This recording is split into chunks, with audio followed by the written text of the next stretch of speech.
Baik, selamat pagi Bapak Ibu yang dikasihi oleh Tuhan. Puji Tuhan, pada kesempatan yang indah di pagi ini kita akan belajar bersama-sama membahas satu pokok bahasan kebenaran firman Tuhan yang saya beri judul menjadi teladan di dalam keluarga. Menjadi teladan di dalam keluarga. Bapak Ibu dan saudara-saudaraku yang terkasih, satu hal yang perlu untuk kita ketahui bersama, bahwa keluarga adalah lembaga pertama dan lembaga penting yang ditetapkan Allah di bumi. Saya ulangi, keluarga adalah lembaga pertama dan paling penting yang dibentuk dan dijadikan Allah di bumi ini, Bapak Ibu. Itu artinya kita harus memperkarakan dengan serius keberadaan dan keselamatan keluarga kita. Katakan amin, Bapak Ibu. Karena keluarga lembaga pertama dan paling penting yang dibentuk dan dijadikan Allah, maka kita harus memperkarakan hal ini. Tidak bisa tidak, Bapak Ibu. Apalagi kita sebagai orang percaya yang tahu kebenaran firman Tuhan, yang selalu pergi ke gereja, dengar firman, belajar firman, maka tidak bisa tidak kita harus memperkarakan hal ini dengan serius. Amin, Bapak Ibu. Kita harus mampu menjadi penjaga keluarga kita. Kita harus mampu membawa keluarga kita kepada kebenaran, mengenal kebenaran, supaya mereka diselamatkan. Seperti Yeskiel, saya teringat dengan Yeskiel. Ketika Yeskiel menerima firman Tuhan, maka Allah menetapkan dia dan memanggil dia dan memberi tanggung jawab kepada Yeskiel untuk menjaga kaumnya, menjaga bangsanya, menjaga keluarganya, Bapak Ibu. Hal ini tercatat di dalam Yeskiel pasal 3 ayat 1 dan 2 yang berbunyi begini. Firman-Nya kepadaku, hai anak manusia, makanlah apa yang engkau lihat di sini. Apa yang dilihat Yeskiel di sini? Oh, ternyata gulungan kita. Firman-Nya bilang begini, makanlah gulungan kita ini dan pergilah kepada kaum Israel. Pergilah kepada kaum. Ngapain dia harus pergi? Dikatakan berbicaralah kepada mereka. Jadi ayat ini mengatakan begini, ketika Yeskiel memakan gulungan kitab itu, artinya setelah dia mengerti kebenaran firman, lalu Allah menetapkan dia, memanggil dia, memberikan tanggung jawab kepada Yeskiel untuk bertanggung jawab terhadap keluarganya. Dalam ayat 17, 18, 19, Allah memberikan tanggung jawab kepada Yeskiel begini, hai anak manusia, aku telah menetapkan engkau menjadi penjaga kaum Israel. Ini bukan hal sembarangan, Bapak Ibu. Aku telah menetapkan engkau menjadi penjaga kaum Israel. Bila mana engkau mendengarkan sesuatu firman daripada, jika engkau mendengar firman, tahu firman, Alkitab mengatakan, peringatkanlah mereka atas nama. Jadi kalau Bapak Ibu sebagai orang percaya, tahu kebenaran firman, tahu firman, Bapak Ibu memiliki tanggung jawab yang sama seperti Yeskiel, memperingatkan kaum kita, memperingatkan keluarga kita. Alkitab dengan tegas mengatakan ayat 18, kalau aku berfirman kepada orang jahat, engkau pasti dihukum mati. Engkau pasti dihukum mati. Ini kebenaran yang sangat penting untuk kita perhatikan. Engkau pasti dihukum mati. Dan engkau tidak memperingatkan dia, atau tidak berkata apa-apa untuk memperingatkan orang jahat itu dari hidupnya yang jahat. dari hidupnya yang nggak benar.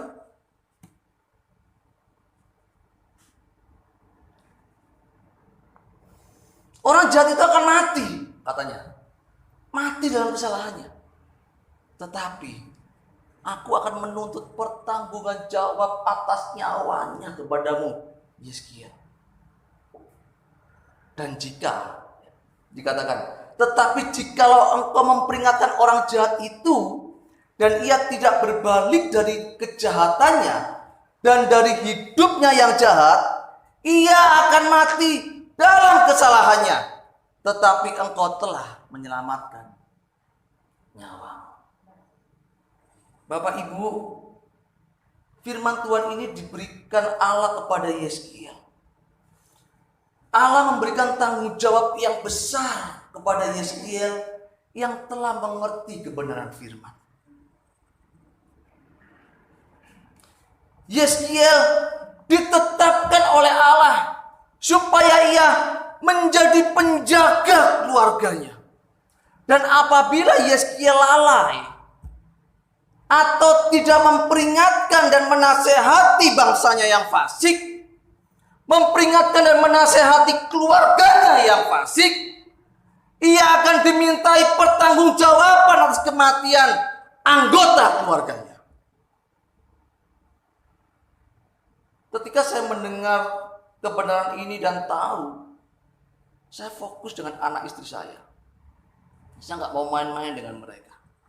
Baca firman setiap hari, berdoa setiap hari, bicara yang benar, harus ke gereja, harus setia melayani, ikut tapi pelayanan kemana-mana. Kalau kamu bisa main, kamu harus bisa berdoa. Kalau kamu bisa belajar baca buku, kamu harus bisa baca firman. Saya sebagai orang tua harus memberi teladan kepada anak saya. Tanggung jawab yang besar sebagai orang yang ngerti kebenaran firman. Sebenarnya tanggung jawab Yeskiel ini Bapak Ibu sama dengan tanggung jawab semua nabi-nabi yang ada dalam Alkitab. Bapak Ibu kalau membaca semua nabi-nabi, ketika dia tahu firman, dipilih Tuhan untuk memperingatkan bangsanya. Begitu pula dengan kita sebagai orang percaya yang hidup di perjanjian baru, orang percaya yang mengenal kebenaran firman Kristus. Kita juga memiliki tanggung jawab dan panggilan yang sama yang harus dikerjakan dan ditunaikan Bapak Ibu. Katakan amin. Tanggung jawab dan panggilan kita adalah melakukan kehendak Bapa dan menyelesaikan pekerjaan Bapa sama seperti yang Tuhan Yesus tunaikan. Dalam Yohanes 4 ayat 34, kata Yesus kepada mereka, makananku ialah melakukan kehendak Dia yang mengutus aku dan menyelesaikan pekerjaannya. Wow, ini adalah prinsip dan gairah hidup Tuhan Yesus yang seharusnya dikenakan dan diperagakan oleh semua orang percaya. Prinsip dan gairah hidup yang dimiliki oleh Tuhan Yesus ini seharusnya dikenakan dan diperagakan oleh setiap orang percaya, yaitu saya dan Bapak Ibu. Tidak bisa tidak. Kalau kita mengaku diri sebagai orang percaya, kalau kita mengaku bahwa Tuhan ada di dalam diri kita, seringnya kita bilang begitu, Tuhan ada di dalam saya ada di dalam Tuhan.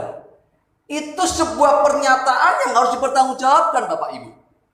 Kita tidak boleh asal ngomong, tapi kita nggak bertanggung jawab. Itu anak kecil. Kalau orang dewasa ketika dia berbicara harus bertanggung jawab apa yang diucapkan. Ketika kita mengaku sebagai orang percaya dan mengaku bahwa Tuhan ada dalam diri saya dan saya ada dalam Tuhan, maka Bapak Ibu tidak bisa tidak harus mengenakan prinsip dan gaya hidupnya. Dalam 1 Yohanes 2 ayat yang mengatakan, kalau seseorang berkata bahwa aku ada di dalam dia, maka ia wajib hidup sama seperti Kristus telah hidup. Tolong tampilkan Geraldo 1 Yohanes 2 ayat 6. Ayat ini mengatakan dengan jelas Bapak Ibu, kalau barang siapa mengatakan bahwa ia ada di dalam Yesus, ia wajib hidup sama seperti Kristus telah hidup. Jadi jika Bapak Ibu mengatakan bahwa aku ini orang percaya, saya ada di dalam Tuhan dan Tuhan ada di dalam saya, maka Bapak Ibu tidak bisa tidak harus hidup seperti dia hidup. Ini adalah kebenaran mutlak yang tidak bisa ditawar Bapak Ibu. Mau tidak mau Bapak Ibu harus mengenakannya. Bapak Ibu sebagai orang percaya, mau tidak mau harus mengenakan prinsip dan hidup Tuhan Yesus. Bersedia untuk mengerjakan apa yang pernah dikerjakan oleh Tuhan Yesus. Dan ini adalah sebuah perintah yang harus kita tunaikan sampai kita menutup mata. Katakan amin. Kita tidak cukup mengatakan sebagai orang percaya masuk dalam gereja, tapi kita tidak pernah mengerjakan apa yang Tuhan Yesus kerjakan. Dalam Yohanes 14 ayat 12 dikatakan, aku berkata kepadamu, sesungguhnya barang siapa percaya kepadaku, ia akan melakukan juga pekerjaan-pekerjaan yang aku lakukan, bahkan pekerjaan yang lebih besar daripada itu, sebab dia pergi kepada Bapaknya. Dan kita diutus untuk menyelesaikan pekerjaannya yang belum selesai, Bapak Ibu. Katakan amin. Jika Bapak Ibu sebagai orang percaya, buktikan dong. Lakukan pekerjaan Tuhan Yesus yang belum selesai ini. Jadi inilah buktinya kalau kita mempercayai Dia. Buktinya kalau kita mengabdi kepada Dia, yaitu jika kita mengerjakan pekerjaan Tuhan Yesus. Kalau kita bersedia mengabdi kepada Dia sepenuh-penuhnya, Bapak Ibu. Ini buktinya. Amin, Bapak Ibu. Apa buktinya? Mengerjakan pekerjaan yang Tuhan Yesus kerjakan, yaitu melakukan kehendak Bapa dan menyelesaikan pekerjaan. Karena kehendak Bapa ini bagi Tuhan Yesus adalah hal yang mutlak, hal yang utama yang tidak boleh diabaikan. Begitu pula dengan kita. Kita tidak boleh mengabaikan apa yang menjadi kehendak Bapa dan apa yang menjadi pekerjaan Bapa yang harus kita tunaikan. Bapa menghendaki supaya jangan ada yang binasa. Dalam Yohanes 3 ayat 16, karena begitu besar kasih Allah akan dunia ini, sehingga Ia telah mengaruniakan anaknya yang tunggal, supaya setiap orang yang percaya kepada putranya tidak binasa, melainkan diselamatkan, beroleh hidup yang kekal. Bapak Ibu, ini adalah kerinduan dari hati Bapak kita di surga. Ini adalah isi hati Bapak kita di surga. Sebab Bapak begitu mengasihi kita dan menghendaki supaya di antara kita jangan ada yang binasa. Ini adalah kerinduan dari hati Bapak kita yang luar biasa, Bapak Ibu. Dan seharusnya kita dapat mewujudkan kerinduan hati Bapak ini. Amin. Seharusnya kita dapat mewujudkan apa yang menjadi kehendak Bapak ini, Bapak Ibu. Sesuai dengan panggilan kita sebagai orang percaya. Harus dong. Seharusnya bisa. Dan keluarga sebagai lembaga pertama dan paling penting yang dibentuk dan dijadikan Allah itu menjadi wilayah dan target pertama kita untuk menggenapkan kerinduan Bapa di surga.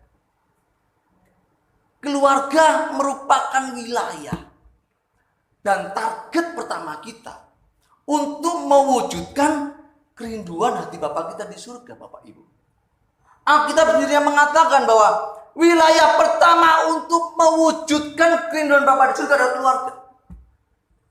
Kisah 1 ayat 8, Geraldo, bisa minta bantu ditampilkan. Dikatakan begini, tetapi kamu akan menerima kuasa kalau Roh Kudus turun ke atas kamu. Dan kamu akan menjadi apa? Saksiku di Yerusalem dan seluruh Yudea dan Samaria dan sampai ke ujung bumi. Kebenaran ini tidak menjawab begini loh, bahwa ada 4 wilayah yang perlu kita kerjakan dalam kita mewujudkan kerinduan Bapa. Tapi yang terpenting kita nggak boleh lupakan. Yang pertama adalah Yerusalem. Yerusalem itu berbicara tentang keluarga inti, Bapak Ibu. Keluarga inti, anak, istri, suami, itu keluarga inti yang harus kita utamakan. Kita tidak bisa melayani di luar dan kita menjadi hebat sementara keluarga sendiri berantakan. Gak bisa, gak boleh. Saya serius dengan keluarga saya. Kalau anak istri saya gak benar, saya tegur. Yerusalem, Yudea itu berbicara tentang keluarga besar, kerabat, orang-orang seiman kita. Samaria itu tetangga-tetangga kita, orang di luar iman kita, orang di luar orang percaya. Ujung bumi itu siapa saja yang kita jumpai, kita temui, orang yang kita kenal. Jadi Alkitab di sini dengan jelas mengatakan bahwa ada urutan wilayah yang harus kita jalani untuk menggenapkan kehendak Bapa. Yang pertama tadi apa, Bapak Ibu? Wilayah pertama Yerusalem. Keluarga adalah wilayah dan target pertama kita. Karena keluarga adalah tempat yang ideal. Katakan, tempat yang ideal. Perjumpaan dan intensitas kita, hubungan kita dengan keluarga, itu seharusnya Bapak Ibu menjadi kesempatan dan momentum kita untuk memperkenalkan Tuhan kepada mereka. Memperkenalkan kebenaran kepada mereka. Amin. Kalau Bapak Ibu ngomong sama orang gak dikenal, kira-kira ditolak gak? Halo? Kemungkinan besar ditolak. Tetapi kalau Bapak Ibu berbicara kepada suami, kepada istri, kepada anak, kira-kira didengerin gak? Halo? Kemungkinan besar akan didengarkan. Karena perjumpaan dan juga hubungan yang dimiliki itu membuat mereka memiliki kesempatan untuk memperkenalkan kebenaran Tuhan kepada mereka. Sampai keluarga kita diselamatkan menjadi orang-orang percaya yang memiliki komitmen total untuk mengabdi dan melayani Tuhan habis-habisan, Bapak Ibu. Jadi percaya itu bukan hanya sekedar masuk gereja jadi orang Kristen, nggak cukup, nggak cukup. Percaya yang dimasukkan di sini adalah sebuah komitmen yang tinggi dan keputusan yang mutlak untuk menyerahkan diri sepenuhnya kepada Allah dalam pengabdian dan penurutan terhadap kehendak Bapa di surga sampai menutup mata, sampai innalillahi wa innalillahi rajiun. Sampai menutup mata. Ini tanggung jawab kita yang besar, Bapak Ibu. Disinilah peran kita dibutuhkan. Amin. Disinilah peran kita dibutuhkan. Kita harus menjadi teladan dalam keluarga kita. Kita harus memiliki kebenaran yang utuh. Pastikan diri kita adalah orang yang benar. Pastikan bahwa diri kita adalah orang yang diselamatkan, Bapak Ibu. Sebab seseorang yang belum selamat tidak bisa menuntun orang lain untuk mengalami keselamatan. Seorang lagi. Orang yang belum selamat tidak bisa menuntun orang lain untuk mengalami keselamatan. Dan seseorang yang tidak tahu kebenaran tidak bisa membawa orang lain mengerti kebenaran. Ini perlu untuk diperhatikan. Jadi kalau Bapak Ibu nggak ngerti kebenaran, belajar. Pastikan diri kita orang selamat. Supaya kita dapat memperkarakan keluarga kita. Memperkarakan setiap anggota keluarga kita. Ini penting. Supaya mereka melihat kita, dia melihat Tuhan. Dia melihat hidup kita, mereka diberkati. Mereka melihat hidup kita, mereka tergerak mau mencontoh kita. Kita ajarkan kebenaran. Kita kenalkan sang penyelamat kita. Sang juru selamat kita. Itu tanggung jawab kita, Bapak. Makanya Alkitab mengatakan, hendaklah terangmu bercahaya di depan orang, supaya mereka melihat perbuatanmu yang baik dan memuliakan Bapakmu yang di surga. Amin. Disinilah kepada kita dibutuhkan, Bapak Ibu. Kita harus menjadi teladan. Yang pertama, apa yang kita perlu teladankan, Bapak Ibu? Yang pertama, membangun persekutuan dengan Bapak. Ini penting. Gak boleh tidak. Ini adalah prinsip dan gaya hidup mutlak yang harus dimiliki oleh semua orang percaya, yaitu memiliki persekutuan hidup dengan Allah, seperti yang sudah diteladankan oleh Tuhan Yesus.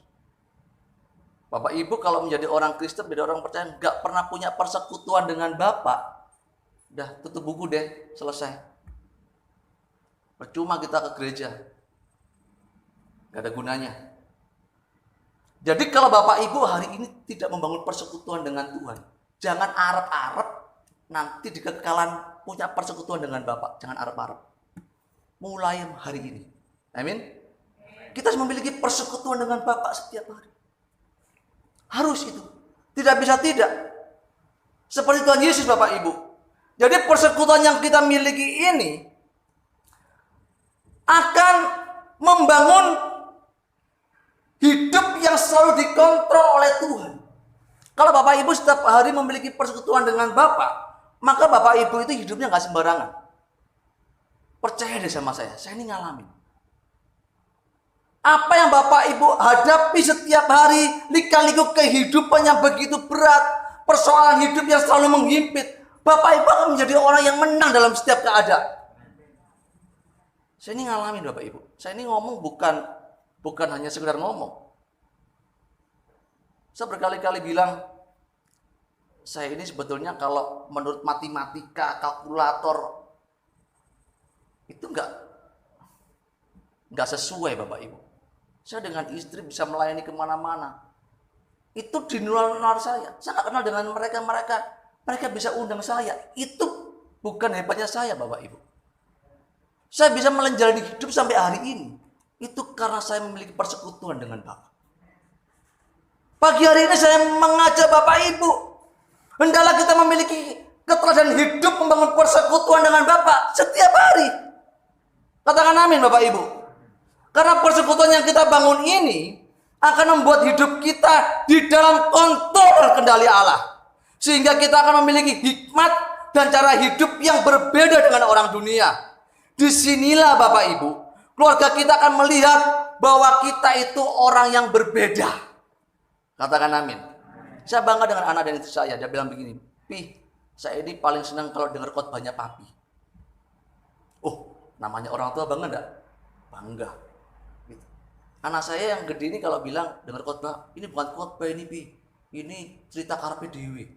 Dia tahu. Dia tahu, dia mulai, oh anak saya mulai ngerti mana kebenaran, mana tidak. Jadi kalau dia dengar khotbah, dia mulai nyaring. Oh ini benar enggak? Dia mulai bisa menyaring. Dan saya meneladankan hidup saya kepada anak saya, kepada istri saya. Saya memiliki hubungan dengan Bapak setiap hari. Saya kerja, berangkat pagi, pulang malam. Pak Syahul berarti nggak baca firman? Jangan salah. Saya kalau kerja bawa buku, bawa tas besar, Bapak Ibu. Saya setiap hari dengarkan Alkitab suara, ngafal ayat setiap hari. Baca buku, baca Alkitab. 3 bulan selesai baca Alkitab setiap tahun.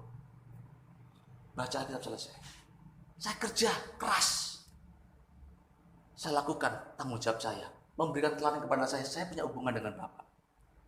Contoh Bapakmu nak. Amin. Saya mengajak Bapak Ibu pada pagi ini. Jadikan hidup kita memiliki hubungan dengan Bapak setiap hari. Supaya ketika keluarga kita melihat hidup kita, dia mencontoh kita. Amin. Yang kedua, teladan hidup apa yang perlu kita teladankan? Tanggung jawab Bapak Ibu. Tanggung jawab. Ini penting sekali. Tanggung jawab. Di sini keberadaan kita dibuktikan.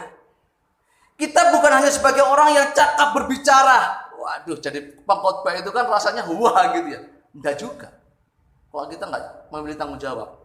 Kita jangan cakap sebagai orang yang hanya mampu membaca Alkitab, berdoa, nyanyi, puji Tuhan, dengar khotbah. Enggak cukup. Kalau kita menjadi orang yang demikian, kita ini seperti gajah di pelangkoni. Bisa khotbah, gak bisa melakoni. Amin. Kita hanya menjadi orang yang cakap, jago berbicara, tapi gak ada action membuktikan tanggung jawab real yang dapat kamu buktikan dalam hidupmu. Ini ciloko, Bapak Ibu. Tanggung jawab, teladan yang harus kita tunjukkan di tengah-tengah keluarga kita, Bapak Ibu. Makanya jangan hebat kita berdoa. banyak orang jago hebat berdoa, nggak keluar kamar berjam-jam berhari-hari. Ya, nyanyi terus, dengar khotbah terus, baca Alkitab terus, tapi malas. Pusing nggak Bapak Ibu? Nggak punya karya dalam hidupnya, ngerepotin keluarga. Nggak boleh Bapak Ibu. Kita harus menjadi orang yang bertanggung jawab. Kita harus menjadi pribadi yang bertanggung jawab Bapak Ibu. Baik bertanggung jawab terhadap diri sendiri maupun bertanggung jawab terhadap keluarga. Kalau Bapak Ibu sebagai orang tua, bertanggung jawablah sebagai orang tua. Berperanlah sebagai orang tua. Kalau sebagai ibu rumah tangga, bertanggung jawablah sesuai dengan porsimu. Kalau kamu sebagai kepala rumah tangga, bertanggung jawablah sesuai dengan porsimu. Kalau kita anak-anak, bertanggung jawablah sesuai dengan porsimu sebagai anak. Bantu orang tua, rajin belajar. Tunjukkan kerajinanmu, jangan males. Amin. Itu penting Bapak Ibu. Kalau Bapak Ibu hanya cakap, hanya nyanyi, puji Tuhan, nyembah Tuhan, berdoa, baca Alkitab, tapi malas, Bapak Ibu akan menjadi cibiran keluarga kita. Bapak Ibu tidak akan pernah dihormati di keluarga. Bapak Ibu akan dipandang sebelah mata, bahkan tidak dipandang di keluarga Bapak Ibu. Ini kan ngeri. Amin. Tanggung jawab yang kedua. Yang ketiga, kasih. Cepat sekali jawabnya ya. Kasih. Jadi kasih ini penting. Dari buahnya kita dikenal. Tampilkan 1 Korintus 13. Bapak Ibu baca ya. Jadi dari buah hidup kita inilah kita dapat dikenal. Makanya dari buah-buah hidup kita, yang pertama harus menikmati buah hidup kita itu keluarga. Harus ya.